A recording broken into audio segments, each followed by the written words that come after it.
We have a question from Maggie. The time frame of the TA implementation has been discussed for 12 to 18 months. What rules kick in immediately? What contracts do we work under while the scheduling implementation is being worked out?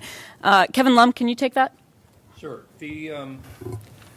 The implementation of the contract is going to be addressed and covered by an implementation letter of agreement, which you can find in the back of the contract. It'll be in the back of the TA that you can see online.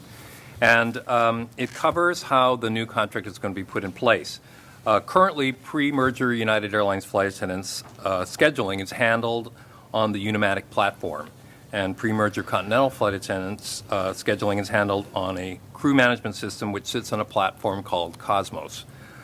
In order for the bulk of the newly agreed to scheduling provisions to be implemented, we all have to migrate to one common platform, and United has decided to utilize the CMS platform going forward. And it is expected that moving all flight attendant populations to that one platform and reprogramming the platform for the new contract provisions will take 12 to 18 months. The implementation letter of agreement establishes a joint implementation team made up of AFA people and company people, and the team will oversee the implementation of the entire contract, taking into consideration flight attendant priorities and company priorities for when provisions begin to start or phase in. And you will see when you look at that letter of agreement, there's a complete list in back of it which shows when each part of the contract will phase in. I think of most important note to flight attendants is that the pay provisions will begin the first full bid month after the tentative is ratified. So if this agreement is ratified in August, all of our pay factors, higher pay factors, will kick in on September 1. We have a follow-up question to that, and that is, what if the company drags their feet? Joe Burns, can you talk about that a little bit?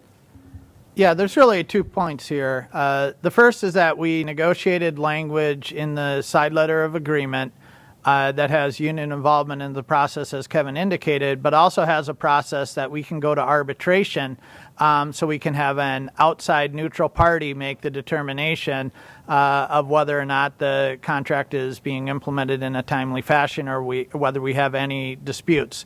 The second point is that the way this deal is structured economically is, as Kevin indicated, the wage increases and the economic increases come up at the front of the agreement.